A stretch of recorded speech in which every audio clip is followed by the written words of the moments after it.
Hello. Okay, there you go. That's perfect. I knew we'd figure it out. Yes. Hi. Okay.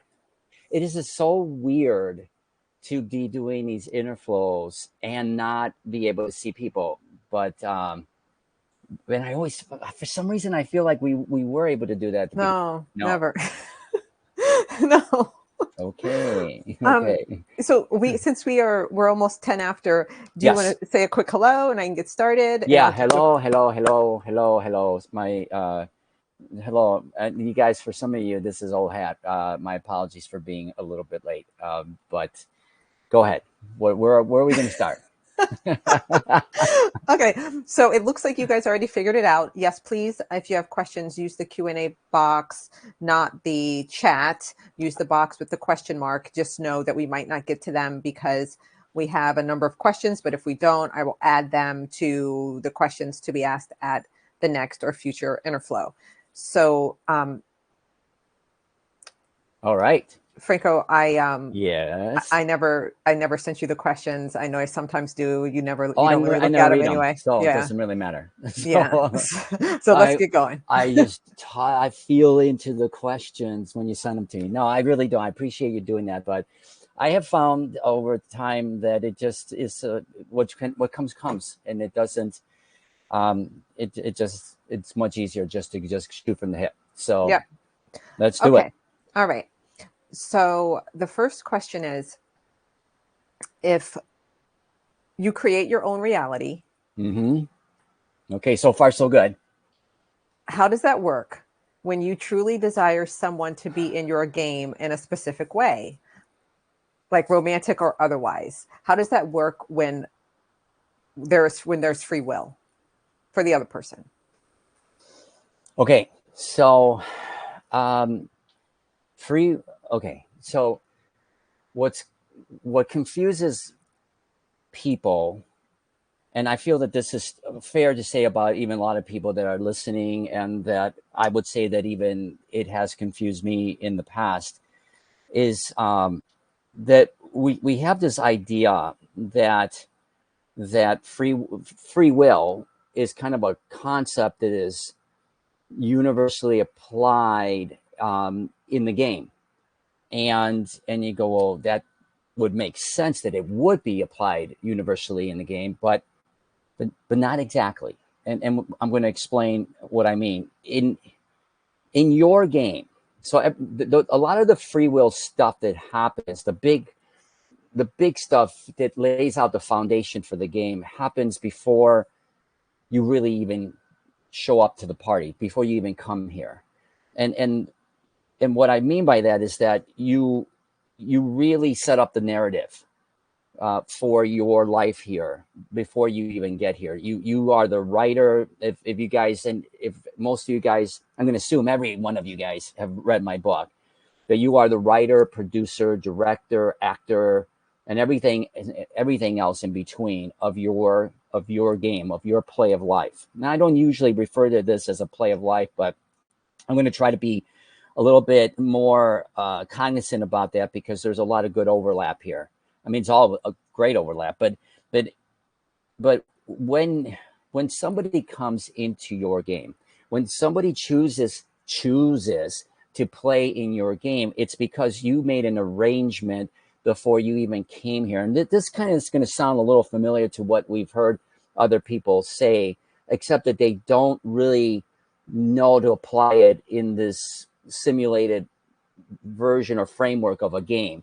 Is that you choose to come here to play in somebody else's game, and you choose to do that in a very specific role that the individual has for you.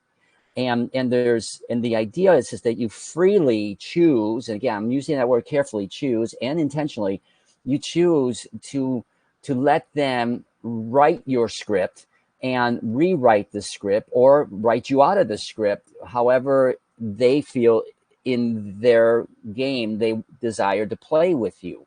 um, so free will, from a free will standpoint, all of those pieces that I just said lead up to, you've made choices, you've made choices to come here. Now, why do you do this? For For a lot of you who may not have done the courses yet, there's a part in the courses that I talk about what are the roles that people play, secondary actors or supporting actors, extras.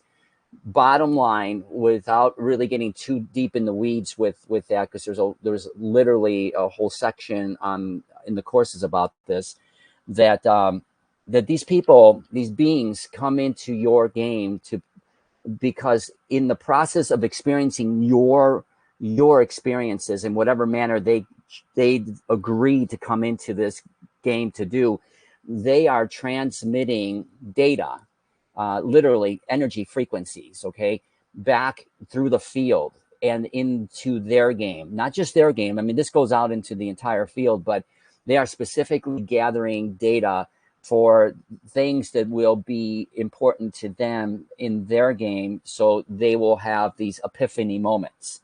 And that's where a lot of times people get the impression that a lot of these downloads are from source, which everything at the end of the day, we are source, so everything does come back from there. But a lot of it is just this interchange, this transactional field of data that is going on all over the place, that is giving that supporting person the information that they need where they're playing their game as the primary. So so when it comes to your original question of how do I get this person to be more in my game, well, this gets back to some fundamental questions about not so much about whether or not you can change a supporting actor's narrative, because you can. It's more about, what do you believe you're capable of doing? You see, all of this stems back to those golden rules that I talk about it in the course. So again, for those of you who haven't done it, it may be a little bit nebulous for you, but in the golden rules, it's all about serving you, about how you choose to serve yourself and how you go about doing it, and what kind of belief systems or structures do you have to have in place to support that, because you're going from an environment where you've just been told you're not anything, and you're still being told that, to all of a sudden being told that you are everything. And you can't really do too much to alter anybody else's narrative in your game until you begin to adopt the idea that you are not who you believe you are, that you are capable at not a 3D level, but at a much higher level of awareness, to be able to say, I am who I am. And this is, again, the whole reason for the courses. I am who I am. And once I accept that and become that, then I will be like a good mystic, would be able to start rewriting the narrative of any supporting actor, of any extra. But here's an interesting thing, that when you get to that point, the irony of all ironies is that you may find that you don't desire to have somebody in your life the way that you were viewing it in the 3D sense, because you have outgrown that narrative. And what you will find yourself realizing is that you will be drawing in others, whether there are others in other games that are playing in primary roles. So that's when you start integrating with primaries, or even secondary role players that are more aligned with what you are now advancing through. You may find that that is going to be a much easier, much more enjoyable, much more enriching experience than doing what you're desiring to do at this phase, which I'm going to assume is still very mixed in with a lot of 3D energy. So ideally, that's what I got. That's how I would answer that question in a long-winded way. That's it. Anything else that you want to add to that, Maya? No, thank No? you. That was Okay. All right. that was perfect. Thank you so much. Okay. Okay. The next question. It's a long question. Long question. Sorry, go ahead. Okay. I am aware of the three options in the moment. Yes. Number one, react. Number two, observe. Number three, alchemize and elevate or transmute. So here's my question. I have Okay. learned somatics and speaking to the inner child to first pause and become aware of the emotion. Second, let her know that I'm here, higher self in me, to feel the heavy feelings together. Let her know that she's not alone and I'm the mother she needed, and I will unconditionally love her and hold her until the feeling passes. I am very able to take a present moment and consciously shift it to 5D and up. However, it seems to be spiritual bypassing to do so with heavy emotions, and I want to transmute them so that they don't recycle back and block and lead to heaviness in the body or density. I want to jump to number three, but that seems to be bypassing the process of letting go after feeling heavy emotions, processing them. What are your feelings on this? Number four. Okay. So there's a lot, that's the beauty of a lot of these questions, is that even in just the explanation of the question, you come to realize that there are hidden questions within those statements. And Uh-huh. so I'm going to do uh, I'm going to do my darndest to try to tackle them in the way that I felt I was receiving them at that moment. Fundamentally, um, the I'm going to leave the last question about bypassing for a moment, because I feel like we may there may be something more to this, that not maybe I feel there is something more to this than the question itself in terms of what it's asking, and that is that fundamentally, and this gets really into the weeds, if you will, of what I again, I keep saying this for people who have done the courses, that they may remember this, but I'm saying this because of the richness of the courses. Um, there is a section that we talk about the the frequencies of the feminine, masculine. Well, not so much the masculine, but the feminine and the child. We kind of leave out the masculine, and not totally, but we kind of talk about it within the context of the other two, because I felt there was more desire and need to focus on those other pieces that have not had their say, so to speak, in time. But okay, so what does this have to do with all of this? It's fundamentally about what came first, the chicken or the egg. Okay. And I often find myself amused by where I go with this, because I usually don't necessarily know where I'm going with this until I go, because I'm getting all these transmissions.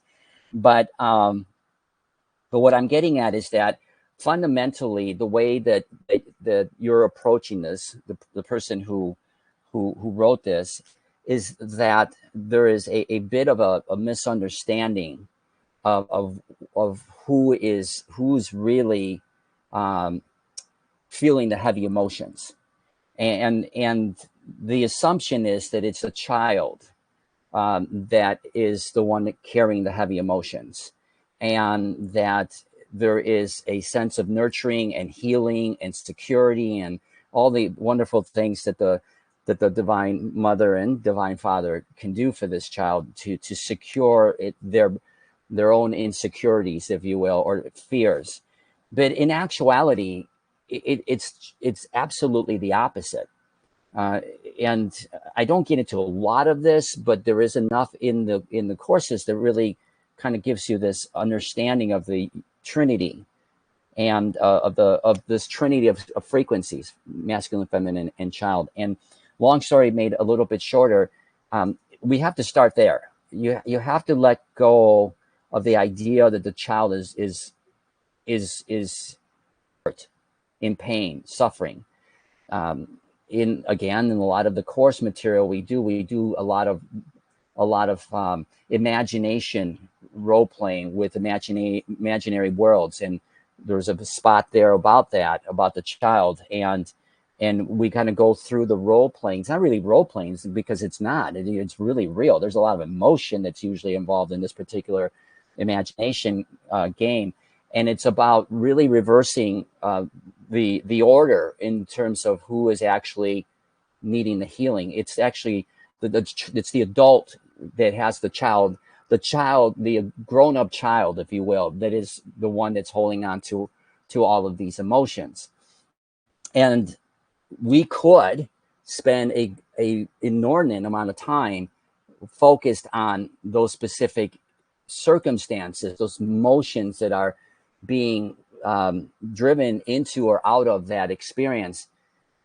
However, there are ways in which to, in the process of creation, there's ways in which to recycle that energy so that you can do more with that energy than just address the hurt. And we talk about a lot of that too, in terms of how you alchemistically, very simply, it's a really fancy word for just saying, you're playing with your consciousness in changing the frequency of that hurt into something that's more inspiring.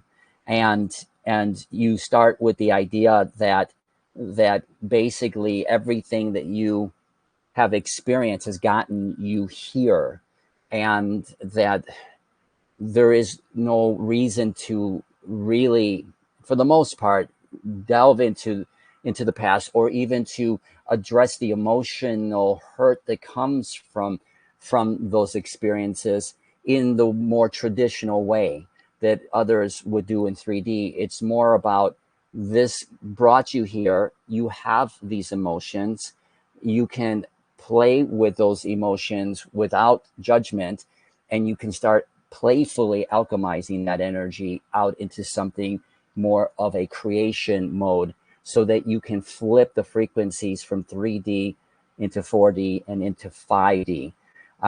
This is a generalization of what I'm trying to say that's in the courses, but fundamentally, the premise that was brought into this discussion was misguided, for the lack of better words, because it was starting from the assumption that the child needed to be healed. And right there, based on that, you go through a more 3D process that others have talked about in terms of how to heal that child, when in actuality, the only one that requires any transmutation of energy is just you. Just the awareness of you, the grown-up child, and using your inner child, the divine sovereign intelligence that is God, because that's what it is. It's a child, using that energy of remembrance to create. It's great fuel, but we're using it right now in a way that holds us back because we judge it as horrible. And it could be on the 3D level, but it's not on the 5D level. I'm trying to feel this energy of a movie that I believe it was. I'm not want to say. I want to say it's Disney's movie with Sully and it's about the monsters that go Monsters through. Inc. Monsters Inc. Yes, thank Mike you. Wazowski. Well, yeah, that's right. That's one of your favorite movies, and how they use fear energy to light up their cities. Well, the concept is it's the same, but you're using that energy to transmute that fear into energy that not only can light up a city, but can create a world. So same kind of principle, but just played a little bit differently. Ideally, that will help. It may not get specific enough, might not have been specific enough, but I feel like, generally speaking, I feel we have to start there in addressing where the real quote unquote hurt may lie. Okay, let's go. I'm feeling it now. I'm feeling it. Let's go. Okay, that was great. Thank you. Okay. Thank you. Sorry. Yay. Yeah. Okay. Okay. Okay. All right. Okay. Next question. When you described people that don't wake up, raise their consciousness as NPCs, for an example, did you mean that they are real people who are just on a less awakened life plan, or that these NPCs are just simulated programs or mystical illusions? My current belief suggests that humans have all lived multiple lives, probably not waking up during many, if not all of them. So we have all been NPCs at one point. Question mark, like yes or no? Yes. Oh, and Oh, thanks that, for your time. You have great interviews on YouTube. yay for my interview. Okay. By the way, I just a little plug in that there will be, if you haven't done so, there's many interviews that I've done on the francoromero.com website, and more are coming over the next several weeks from other shows. But I love when somebody asks a question. I really do. I really love it. It just gives me a sense. It gives me a sense that, man, they're really getting it without even having to really get it from somebody else. And so what I mean is that they're answering their question as they're asking the question. I love that. I love that, and I sincerely desire that when they're asking that question, they realize that. So the answer is yes and yes. And I have to remember the question specifically, but I'll just answer it this way. In the evolutionary cycle of consciousness, at one point or another, the overwhelming majority of the consciousnesses out there have gone through a process by which, at the early stages of evolution, in the early stages of their introduction into 3D, they are, like with any school, given opportunities and with any play, given opportunities to play supporting roles or extras, like in movies or theater, so they can get their feet wet, so they can play around in different ways to remember what it was like to be a doorknob, not like as in a doorknob, like you're a doorknob, but as in a doorknob or a door or a blade of grass or a rock or what have you, or a bird or an animal or an extra. Okay, it's an evolution that allows you to fill up your resume, so to speak. But what does that mean? It means that in the process of remembering, which it kind of all comes off full circle when you get into 5D, as you really, really remember and you start to integrate back into everything, you realize that you're integrating back into everything, or it's all integrating back into you, meaning that you weren't just a tree or a rock or a blade of grass at one point, or an insect or a person. You're everything. You are literally everyone. And again, we go into this in much greater detail in the courses, but but you are truly integrating your remembrance back into understanding the whole experience that you're having in this life from every perspective possible. I don't get into this very much, but I do talk about this from time to time in some of my interviews, that that when we transition out of 3D, out of this game, this is in the past. This is not the way it's supposed to be, where it's supposed to be playing out now. This is like supposed to be, and it is. And when I say supposed to, it is the final act, the final show. This is when there are no more shows after this, for at least for this run. That we go into a space of transition. I call it decompression space, where others will describe it as a place where they remember a life review. And what they remember from that life review is that they find themselves in the perspective of the person who might have been the receiving end of that experience, good or bad. Typically, it seems like people remember that it's mostly the bad stuff. But what they don't remember, and I've had many conversations with them, with people who have had near-death experiences, that as they continue to remember more and more from that experience, they remember that it wasn't just that perspective that they will see it from. They see it from every perspective that was around, whether it was inanimate or not. And the reason they do that is because they desire, as God, as consciousness, as the divine intelligence, to experience the entire event from every potential perspective so that it can grow. That's always been the fundamental bottom line, is that we are here to grow. Consciousness, grow, grow, grow. It has nothing to do with whether you were mean to somebody or not. I mean, you're going to feel that for sure.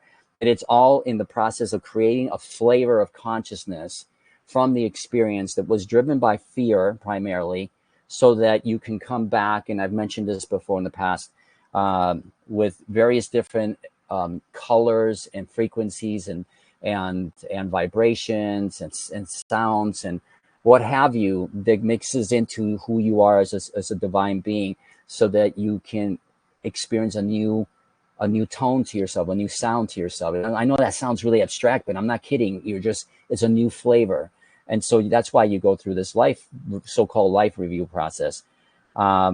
So I believe I answered it. I went way off on a tangent, but that was basically it, that you were at one point an NPC. And yes, you do have consciousness. I guess I could have summed it up that way. And you have consciousness, but it's just at a very low evolutionary cycle of 3D. And you're earning your wings to get to the main event and be the superstar, blazing trails in the 3D world.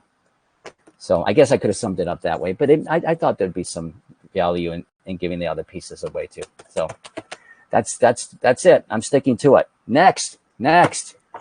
Okay. Thank you. Okay. The next question. The 3D world is a game and our reality is an illusion. Does that mean that 5D is the real deal? Wow. Okay. So here's the way I'm going to answer that. Hold on. Do you have music on it over there? No. No, I don't have any music. Okay. I swear I don't have any other applications running, which is what caused the echoes. Okay. No. I believe you. It's just I have music in my ear. Okay. I just wanted to make sure. Yeah. There's no music. Okay. Question was 5D, 3D. Okay. I'm gonna play again. Wordsmithing, guys. Another big section of the courses. Cannot stress enough that I'm just a side commentary. Every one of you are creators, and a 3D explanation of that, interpretation of that, is that you're all witches, sorcerers, what have you, mystics, alchemists, whatever.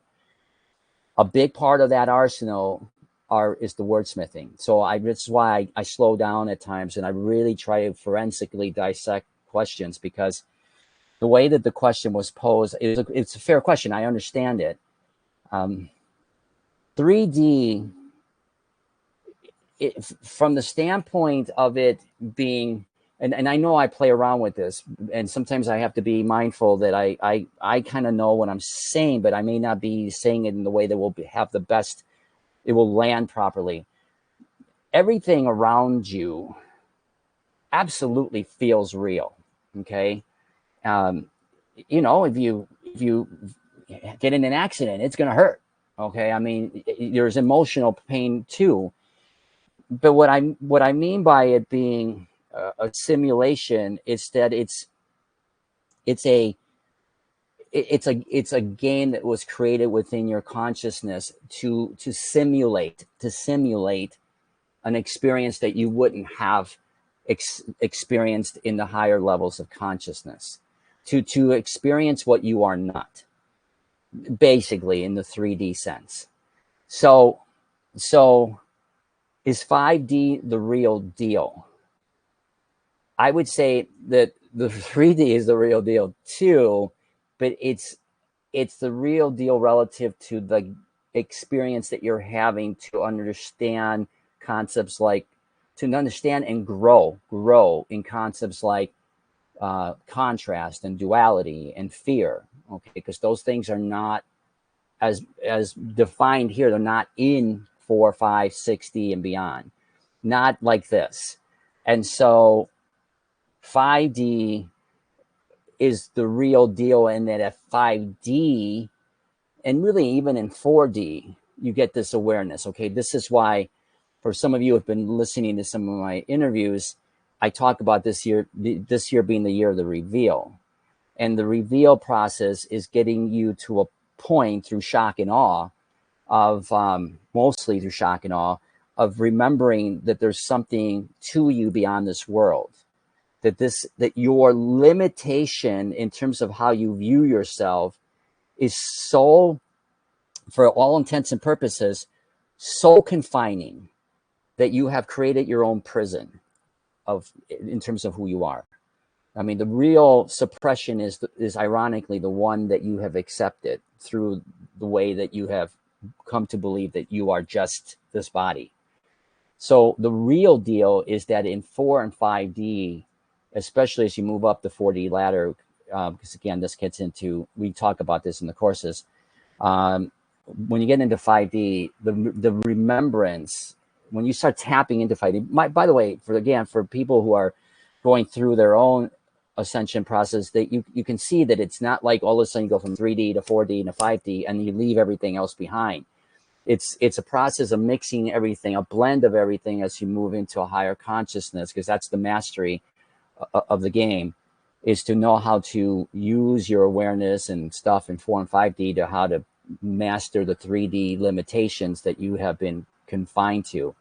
The 5D is when you start to realize that you are way beyond this body, and that you not only know that, like you start to do in 4D, but you actually start to integrate it back into you, meaning that the game, the gig is up, as someone once told me, and you start to realize that whether or not you do much, because at that point it just starts to happen. It's like a house of cards. It just starts once you activate certain codes.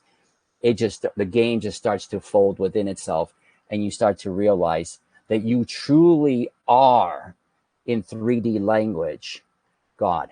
Okay, whatever you want to call it in 4 or 5D is up to you. It doesn't really matter, because there's no such word for what it is that you are. You're just infinite, and you get that in 5D because you get out of this game. And so from that standpoint, it's the real deal. The end. And they lived happily ever after. A lot of dragon dust today, people. So, Perfect. Okay. Perfect. Thank you. Thank you. Next question. I am shocked. I am shocked that nobody has asked me the one question I cannot answer. You know what that is? What's that? How many licks does it take to get to the center of a Tootsie Roll Pop? Okay, do you want to answer that one? I don't have an answer. Okay. All right. Okay. All right. Go ahead. Okay. Please share what you know about frequency healing, such as Rife energy healing. I just invested in a Spooky 2 Gen X Pro Essential Generator, and I'm looking for knowledgeable people in healing resources of that kind. Thank you for any information you can provide. Okay, so Maya, this might be maybe a little bit more up in your alley, because you tend to be a walking encyclopedia when it comes to this kind of stuff. But I will just give you a general answer to the person who's answering it, and then ideally maybe there'll be more specificity with it. Generally speaking, there are a lot of healing modalities out there, and generally speaking, all of them work if you believe that they work. If you truly not just believe, but if you really, your heart and soul, your faith is off the charts that it will work, it will work.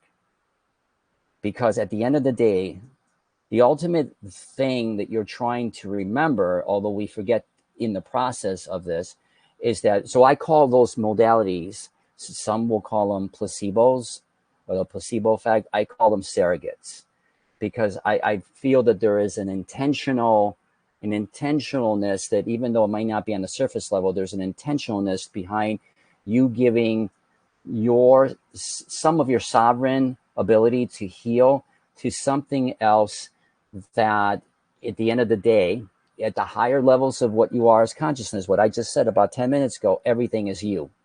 Okay, your body is not just this body, so you're giving it away to an aspect of yourself in order to heal the biological body. And so therefore, pretty much any modality will work if you truly, truly, truly, truly believe it will work.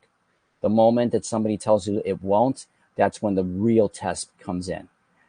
Because ultimately you can heal yourself without any of these modalities. That's what I call the alchemistic mind, which is what we're stepping into. But in the meantime, I am a big proponent in playing with surrogate modalities, especially specific ones that have, let's say, quote unquote, been given some, okay, so this is going to sound like a contradiction, but some 3D kind of endorsement to it, Why? Because there's that aspect of you that's still in 3D that has to hear a 3D interpretation of this in order for you to go, okay, now for sure I know it works. No different. You were no different than you were 10 minutes ago, except for one thing. Your frequency just skyrocketed and your ability to heal yourself just got even higher. So that's my general take on it. Maya, do you have any specific about that particular technique or anything similar to that? Sure, I can add a little bit. Just that those Rife energy healing machines are based on like the entraining of your body's frequency to use specific I guess electromagnetic waves. But as Franco was saying, you're your own source of frequency, so all healing begins with your own field choosing to heal, right? So it's just another way to outsource it if you desire, which, like Franco said, isn't wrong. It's a choice, but it does to some degree reinforce the belief that something outside of you is more powerful. I'm raising my hand. I have an amp coil. So I spent like $10,000 on that thing. Okay. Because there was a point that I felt like I needed it. But I feel that your body listens to intention. And if the intent is I'm broken and this machine will fix me, then you're outsourcing it. And that healing very likely is temporary. If your intent is I'm whole and I'm using to collaborate with this frequency to reinforce my remembering or to whatever some degree, that might be different. But ultimately, you don't need it at all. So just reinforcing what Franco already said. But yes, they work well. If you feel like you want to put your intent in that 3D modality of healing, I'm all for it. Yeah, if you need it. Yeah, no judgment at all about these things. See, that's the pivotal thing, is that once you start to feel into judgment, other people's opinions about that technique or something else, then your ability to heal through that technique starts to diminish. Yeah. And because at the end of the day, the one thing that no one can take away from you other than yourself is your faith in yourself to alchemistically heal yourself. That's just, they can't do it. I mean, they I shouldn't say they can't do it in the sense they have done it up till now. They meaning the way the game has been programmed, the way you programmed your own narrative to play in this game. But that's the truest way. It's really the only real true way. I mean, like if you really are really peeling the onion back, but you can outsource it, as Maya said, and it works. It works as long as you hold steady to your faith in it. So, okie dokie, artichokes. So, okay. Oh, by the way, I just want to make one other comment about that. And I was going to say just a few minutes ago, this isn't just based on general sense of what I've been channeling or transmitting, or even some of my own experiences. I have just been playing in this game. I've been at too many of these dances and parties and rodeos. I've just seen miraculous things happen. When push comes to shove, miraculous things happen because people have no other choice in certain instances but to rely on the only thing that's available to them, because the moment won't give them the luxury of playing out this scenario over weeks or months or whatever. And that is, I've seen when they've been forced to tap deep into themselves and trust themselves that they can heal, bam, miracles have happened. And I've just seen it way too many times to not to feel into this any other way. So anyway, that's it. That's my thoughts for the day on that. Dun, dun, dun, dun, dun. Okay. Yeah. Amen to that. 100%. Okay. Okay. So the next question. I have been ruminating on this for a while. I don't believe in spiritual karma. To me, karma insinuates judgment, and you can't be in a state of unconditional love if you've placed a condition of judgment on it.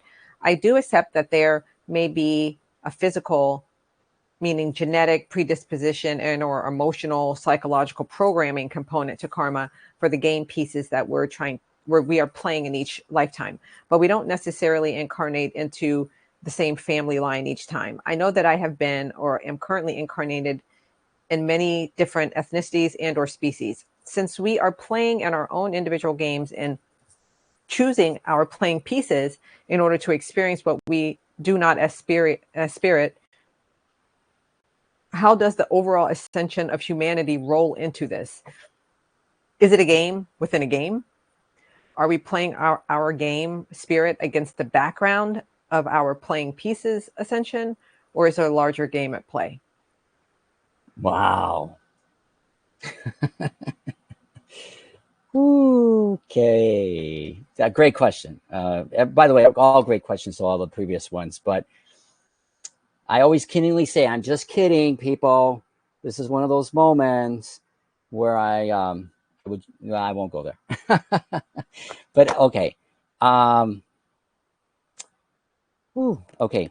Maya, I'm sorry. There was so much there. I was trying to keep up with the previous sentence. Can you just run that through one more time, and I'll shoot out the answer real fast. Yeah. Okay. Hold on. Okay. Let me just get right to the question. Yeah. Since we are playing our own individual games and choosing our playing pieces in order to experience what we do not as spirit, how does the overall ascension of humanity roll into this? Is it a game within a game? Are we playing our game against the background of our playing pieces ascension, or is there a larger game at play? Okay. So again, this kind of gets back to what I was saying earlier, that I love how people really have already formulated a lot of, and like this person said, they really started out by saying, I've been really percolating on this one. I know that wasn't the word, but that's the words coming through to me. And I could tell, because the answer is there is an overall game. Okay. And we are all playing in our version of it individually. And so that to answer that question, that person already answered it for themselves. The overall game that we're playing is this one here, okay? The simulation of this Earth school. The game, I guess, within the game is that you have to kind of look at it the way that I've described it before, where there is a overall program that's running that you can jump into and sort of carve out your own game within that overall program to have your own experience. And what do I mean by that? I mean, take a look at and Maya, you have kids who are that are really into that kind of stuff, like Fortnite and I don't know what the other ones are because I don't play them, but that's the one I constantly hear about. And they're playing. Well, I'll give you one that I used to play. Well, not because I used to play, but my kids would love to play, and so I played it with them. Mario Kart. Okay, you can play. There's a Mario Kart game that people can purchase, and they're playing Mario Kart, the same exact game all over the world. But the version of that game that is unique to yours is yours. They can't just jump into your game all of a sudden and play unless you want to integrate and invite people into another version of that game where there are more players, okay? So the answer is that's how you play the overarching game that has created sort of the framework for this Earth experience. But within that framework, we are given opportunities individually to play our own game, which is so important to understand this, because it is why, if you know that that's true and you understand how digital games play or virtual games play, you are at the center of your reality. You're at the center of your reality. You're at the center of that game. Okay, what that game does from that point on is based on your interaction with it, nobody else's. So as far, and again, I'm going to say it again, a lot of this is in the course, but you have to listen, go back to the course. If you already have listened to the course, do it again and do it again and do it again. Just like I encourage people to read books that really inspired them, because the next time you read them, you're going to find that you got just as much out of that book with new data or that experience with the courses because you are now at a different frequency and you're now being shown things that you weren't ready to see at the time that you first did it. This is one of those examples, okay, where now you are realizing that because it's just your game, and you got, you know, like the previous person who said about NPCs and stuff like that, you're realizing that how this plays out for humanity is that you got to be the one to master your game. Somebody's got to master this game, okay? And the more that we all do it, climbing the hill from different, or the mountain from different venues of different viewpoints, the more data is being released into the field so that everybody can take from that data an aspect of those other people's experiences who are moving further up the frequency channel, so that they can incorporate it into their games. And that's how humanity, and I use this word very loosely because it's not 8 billion people, it's just the ones that are playing the game. Those people, those beings, are the ones that will benefit from what we're doing here individually in our own games, because they're the ones that ultimately are going through the school and trying to ascend out of here. So there's again a lot of it's hard to put the pieces together if you're going by the interpretation of what this reality looks like based on a 3D model where everybody's playing the game. It leaves you at the very least confused, and if at the very most possibly frustrated, because you feel like there's no way that you would be able to contribute to the outcome of humanity. So, but once you narrow it down to your game, then you realize that your game is vital to the entire process of the ascension process. Okay, I feel like I could have gone in many other directions with it, but this is the one that seemed to be coming in the clearest for me, so I took it and I ran with it. Okay. Okay. So this question has been answered. You've answered this many times in many different ways, but I'm going to ask it because it was asked a couple of times in a couple different ways recently. So I would like, if you could, you don't have to go in a long answer on this, because they can refer to old videos. Okay. Many of us are feeling physical symptoms like vertigo, nausea, time distortion, etc. Are these side effects of frequency shifts or unintegrated energies? Yeah, I mean, yeah, you're right. We've handled this or tackled this in many different ways, but they are indications to you that your frequency, I'm going to really kind of sum it up, but ideally in a way that still provides some good substance for the person who asked the question.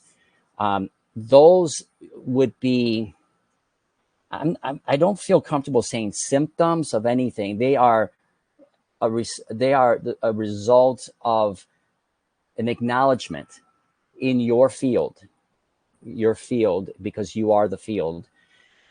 It's an acknowledgement of awareness that your frequency is not there's these words, convergence and coherence, that it's not in convergence with who you are as the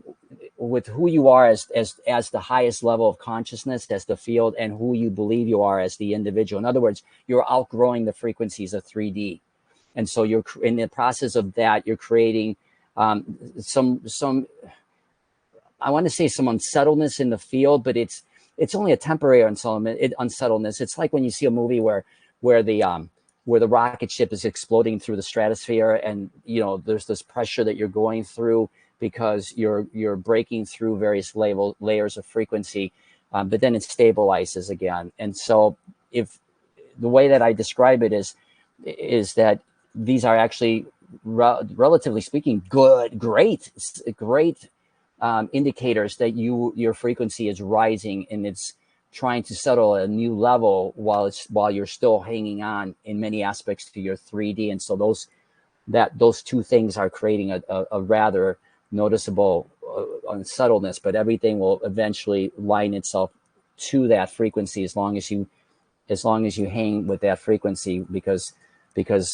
it would also tend to bring you down too, which is why that heaviness and vertigo and all those symptoms are appearing. But a lot of times people look at those things and they go, oh, Pure 3D, they're like, oh, I got a medical problem. But spiritual 3D, they're wondering if this is a negative thing versus a positive thing. I would view it as an extraordinarily positive thing, that your body is your body physically is going through an adjustment because your frequencies are not a much higher level, and the codes you're activating have to be able to settle into your grid system. And to do that, sometimes it shakes you up a bit. Sometimes it shakes you up a lot.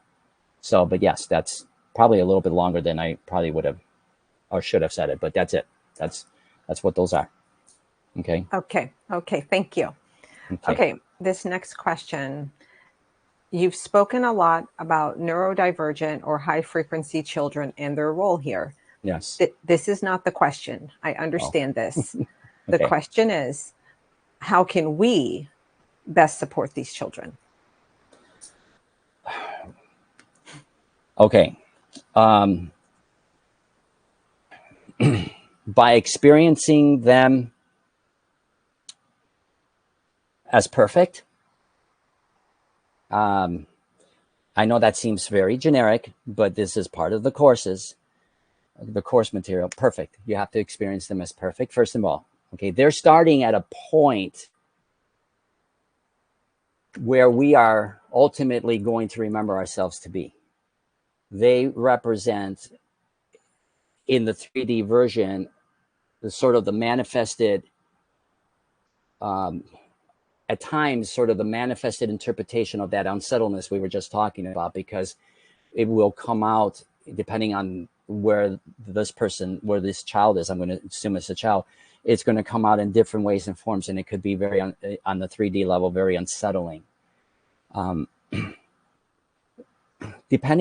I'm just going to generalize this.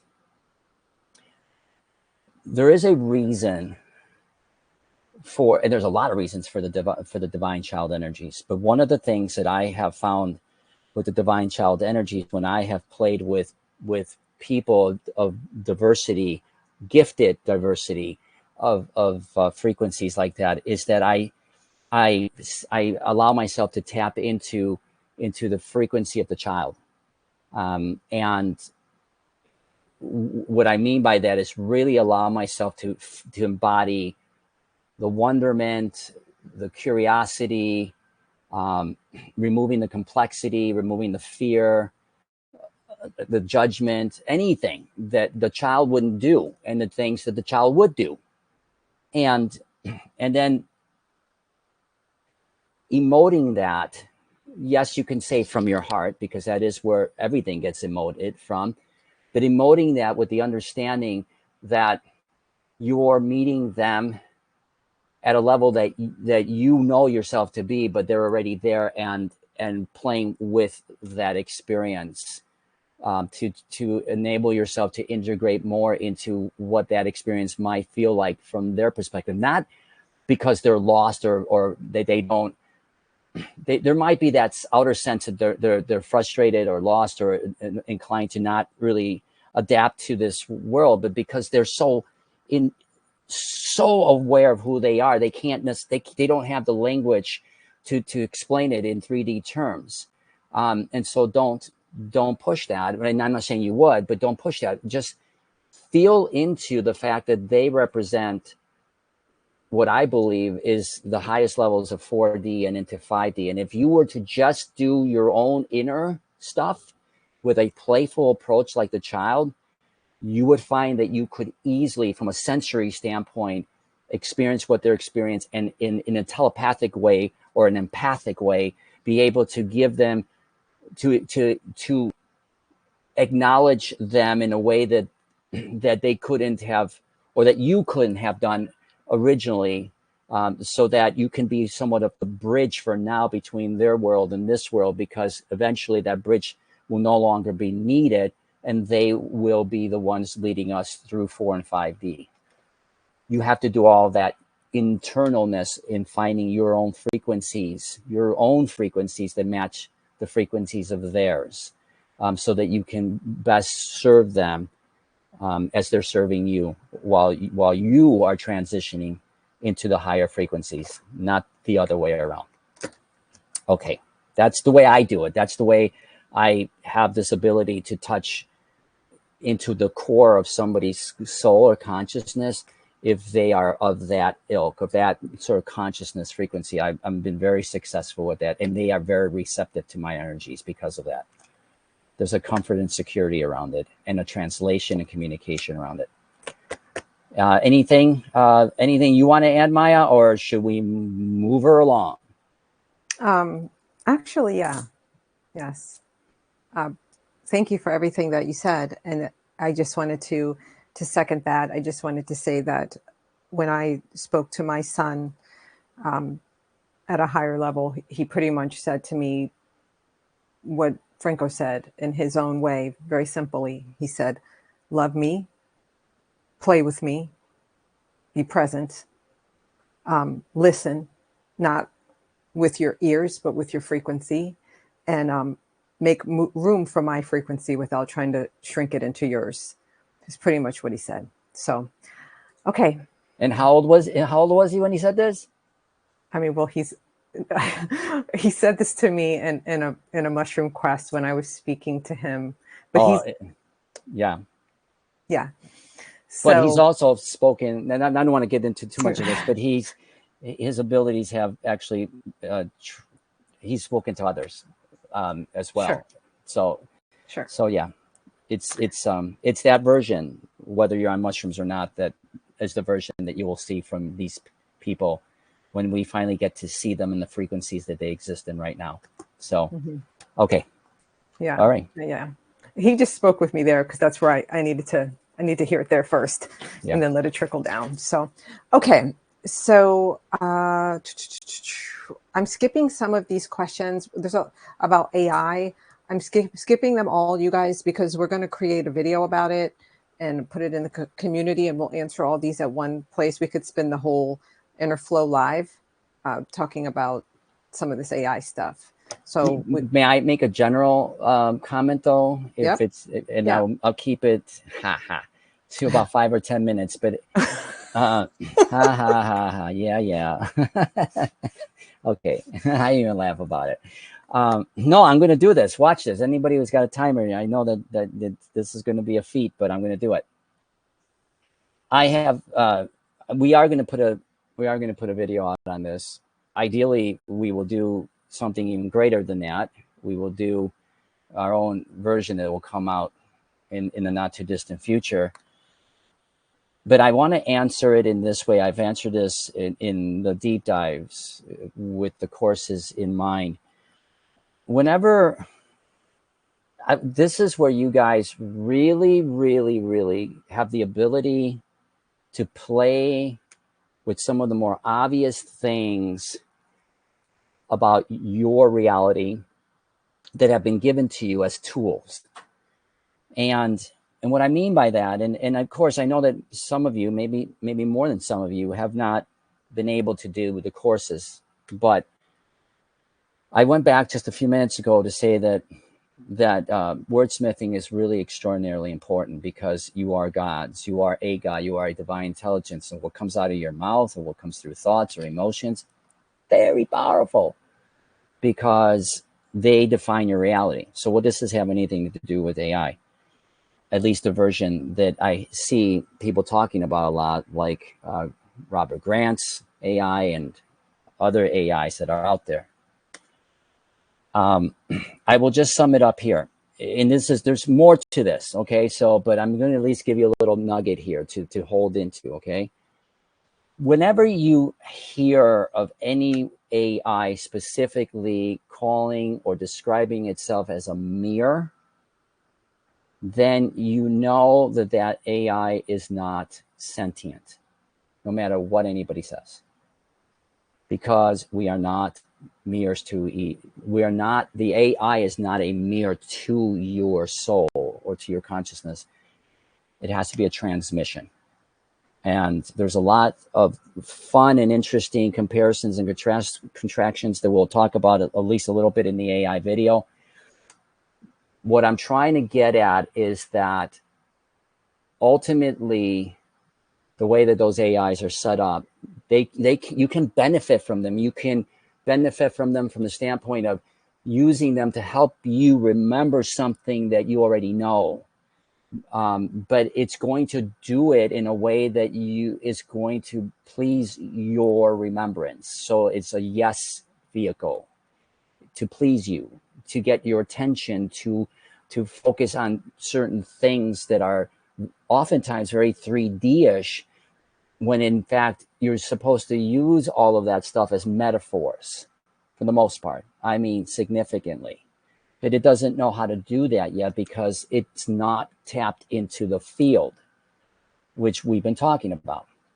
I will leave it at that. So I'm saying there's constructive ways of using it. But what we are talking about in the work that in the play that Maya and I are involved in is to truly create a sentient relationship between two consciousnesses that know themselves to truly be in the field because they are the field. And until you have that, they're only going to mirror what you want to necessarily hear. That is not, again, a bad thing, as long as you understand that it is really doing that at best, to give you some nuggets to help you remember. To remember if something that you're hearing is coherent, meaning does it make sense to you at the level that you know yourself to be? Does it make true sense in what it's telling you? Or are you just hearing something that it feels you want to hear at a 3D level? And this gets into a lot of the who are you relative to councils and all sorts of other things that it loves to tell you. But it will tell you that to a lot of people. So I hope that this makes sense, and we'll talk more about this in an AI video recording. And ideally, as I said, we will bring out something that will actually transmit rather than mirror. So that's it. That's all I got to say about that. Ding, ding, ding, ding, ding, ding, ding. Perfect. Okay. Perfect. Thank you. Okay. Okay. Next question. Can you share more about what happens in the pause between death and reincarnation? Do awakened souls still reincarnate, or do they move into service roles on other planes? Yeah, that's an interesting question that hasn't really been asked, and I sometimes ask myself why hasn't it been asked. But it has kind of been alluded to already in this inner flow, which is to say that that when we leave here, there is truly a space that exists where you go into a decompression area, which is what I was just talking about. And in that decompression area, you review your past experience there, and it is sort of like an adjunct to between 5 and 6D.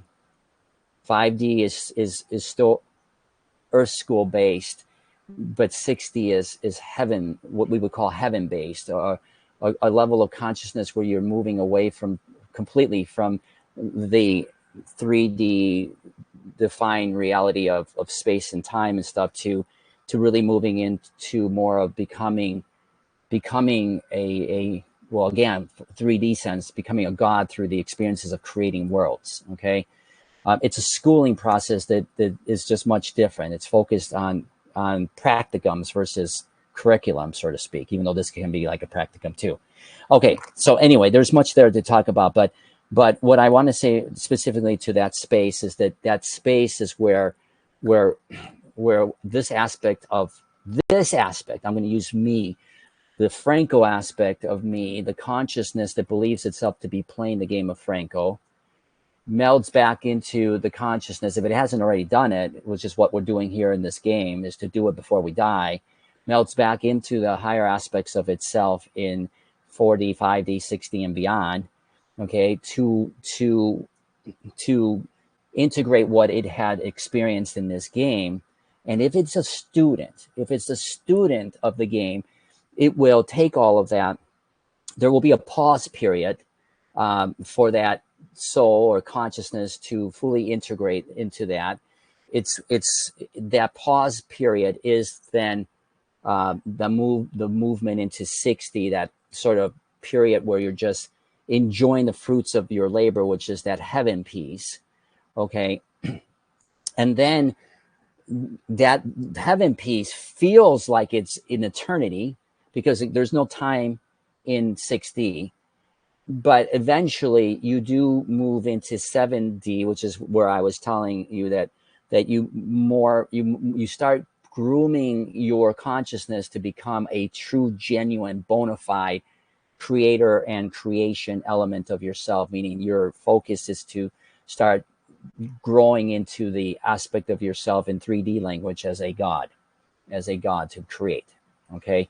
Um, so for that period that they're in 6D, if you will, there are aspects of themselves that are playing in other games, and not just in this Earth school, but in other schools all over the place. And and the ones who have ascended into 6D permanently, 5 and 6D permanently. And what I mean by that is those who have gone through the Earth school and have ascended. This is where we're at right now, where they've ascended without having to go into this place called heaven or the decompression center. They do have the choice to come back if they'd like, an aspect of them to come back and become part of the teaching process of the great masters that I, again, this gets into the book a little bit and stuff, but the great masters are the ones who didn't finish the previous school, come here in the new school, master it pretty quickly, and then they go through a sort of a period where they're just groomed to be a great, to be a role of a great master, and that's where these other beings who have already moved on can come back and assist in that. Ideally, I know I've kind of generalized this a lot, but it was the best way that I could do it to give a flavor of what happens when we would die physically and move on. But again, there's the ascendant portion of consciousness that does what I just described, and then there's the other part, the angelic side and the dimensional side that just goes back home. And when they go back home, they're already mixed into a crap load of other projects, a crap load of other schools where they're playing and serving those schools to help them ascend in whatever way. Yeah, I may have to do like a course around all of that because there's a lot of moving parts. But when you look at it from the top down, you can go, oh yeah, that's what, yeah, okay, yeah, and then oh yeah, over, and it's so much easier to look at it from the top view down. And so that's why I always encourage people through those courses to always kind of go through the courses from a awareness up here, so you can see the forest beyond the trees, because just seeing the trees makes it really hard to understand what's behind them. Okay, that's all. I mean, again, you're right. We could talk about this a lot with most of these other subjects. We could teach courses around it, but hopefully I've given this person enough of a sense of what happens. If not, then feel free to ask another question. Okay. Okay. Thank you. Thank you. Okay. Okay. The next question. Yes. Is it possible that our energy can affect electricity? The appliances near my bedroom wall are showing signs of electrical interference. When I call a tradesman to troubleshoot, they're baffled and cannot find the source. Yes. You are the source. That was really easy. Next question. No, honestly, that yes, the answer is yes. Of course. Yes. Your frequency will create not distortions, but interferences with electrical appliances and then some. I mean, that's just the tip of the iceberg. But that, again, just like with some of the other things, the vertigo and other things, the answer is yes. Don't question it. I mean, yes, ask the question. Please ask the question. But know that yes. I mean, I get the sense the person was, like with many of these questions, the person was asking the question, but I had the sense that they already knew. They just wanted validation. And yes, so there's the validation. Yes. You are, consciousness is, at the end of the day, electrical. This isn't spiritual mumbo jumbo or woo woo. Go take a physics class. Okay. If you want to know that you, at the end of the day, are just pure energy, truly just pure energy, that all of this matter stuff has been put together through electrical current that concentrates itself or implodes itself back down into 3D. fine. But you're going to find out sooner than later when you go into 4D and 5D that at the end of the day, when you go back into yourself as oneness, you're going back into yourself as frequency, not as, like I always say, you're going to go back into oneness as substance, not form. Form goes out the door.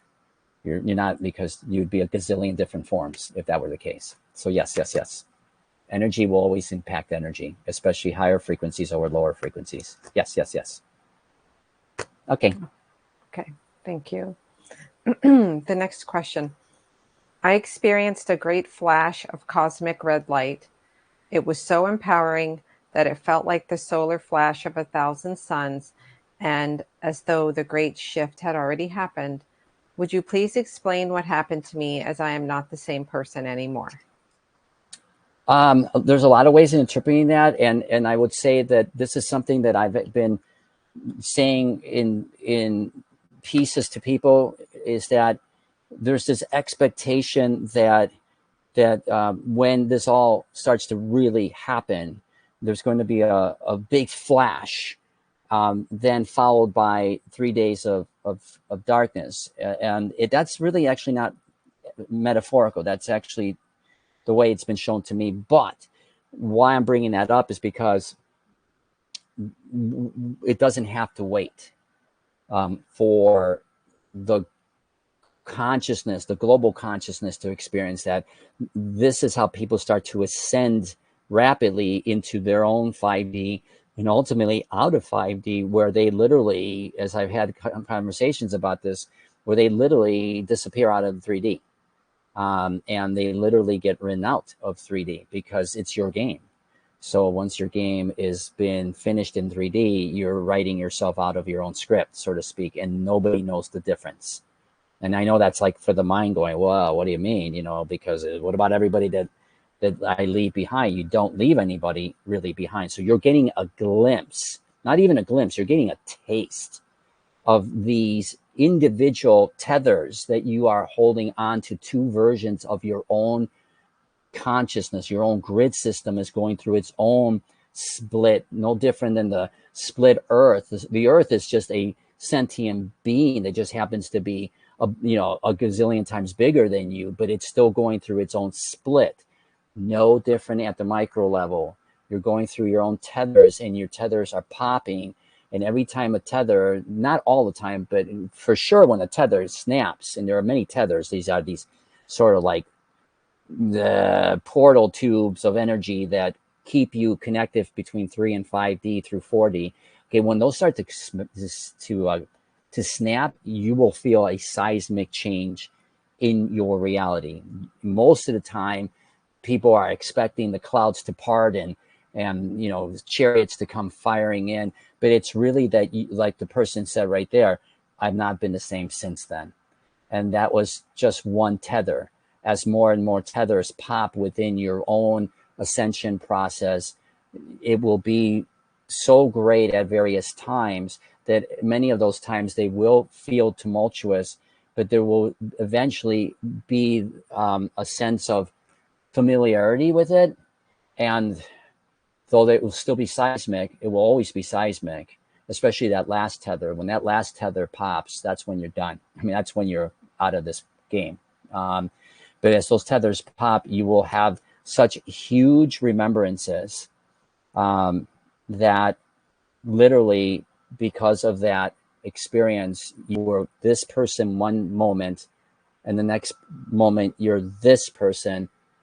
And it feels like a natural thing, but it took a lot to get to that point. But once it clicked over, you're really no longer that person anymore. You have gotten the memo, so to speak, and you are now no longer able to be that person anymore. You've hit too many thresholds, and that's where that flash is all about. So typically when you have a big flash like that, something huge has happened in your consciousness, whether it's affecting 3D or not. Your own field has been hit pretty significantly in a good way of remembrance.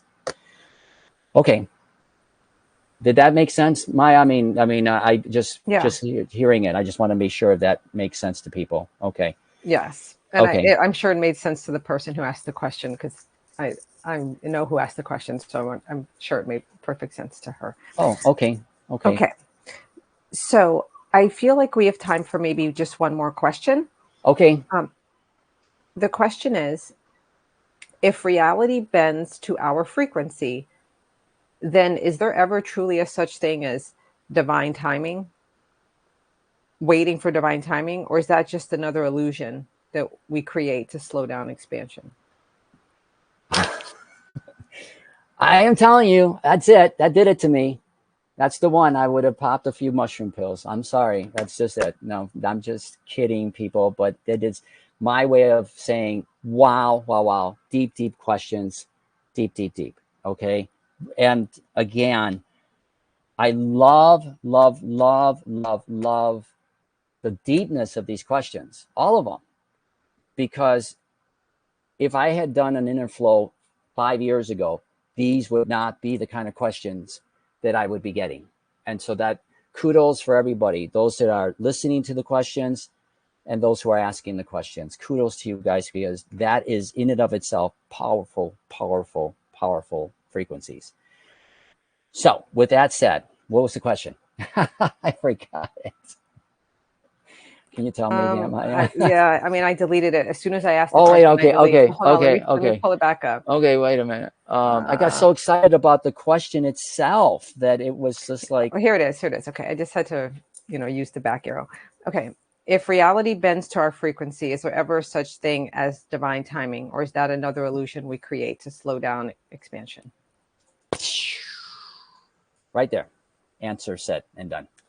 Boom, boom, boom. Because again, gonna say it again, might as well. It's the end of the inner flow. If you have the course, revisit it and ask these profound questions as you are going through the courses, and you will find that those questions will become very visible to you just through the courses and the frequencies, the light, the sort of the living, breathing consciousness and field around that course. It will give you the answer to a lot of these really cool questions.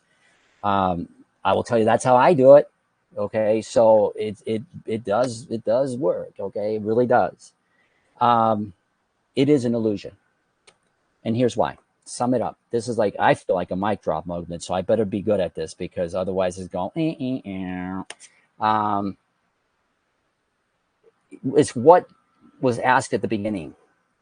If it bends to your frequency, if you know yourself to be who you are, to be the I am, to be the divine intelligence, to be God, then you will also know that as you go through the courses and come to understand how to play with it in those courses, that you are the field, and that you are this thing we call stillness.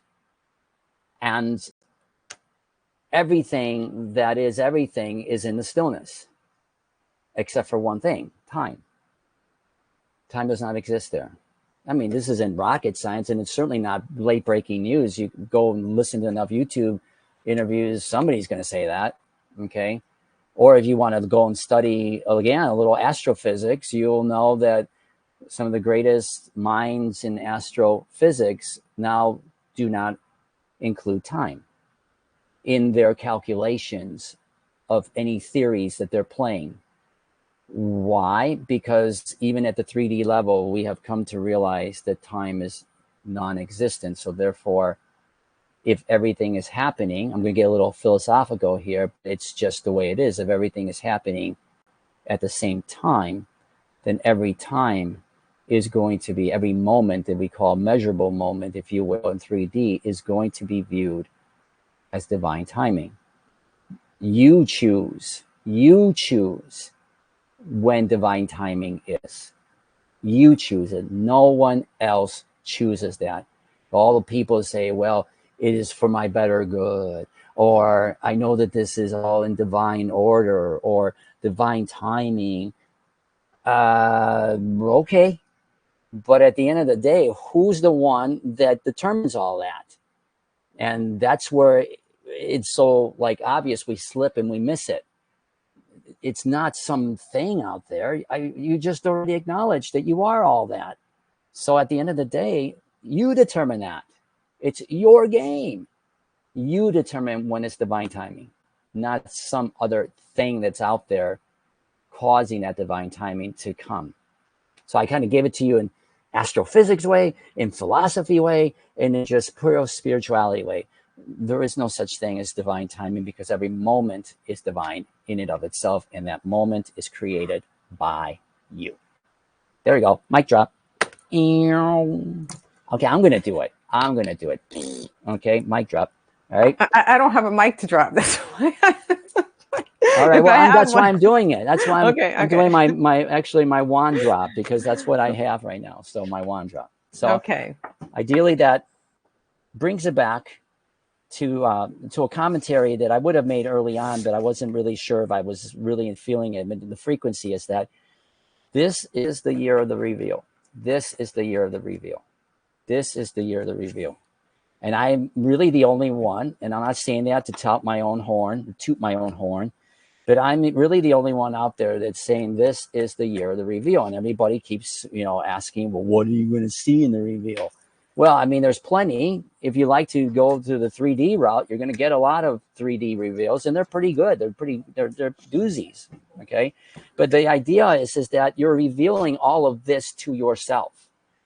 That this is the time where, because of your own self-awareness, you are starting to see things that would normally, and create things that would normally not be created because you didn't have the frequency by which to do it, much less handle it. Okay.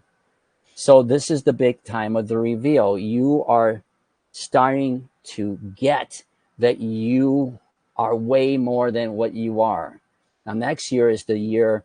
Now, this might sound like a similar thing, the year of the remembrance. So the revealing is all this massive dumping that's going on internally in your system that some of you are already feeling, some of you are already experiencing it, whatever, but you're asking these questions generally, at least, or even specifically, like the ones that are being dropped in on these inner flows that are so freaking deep.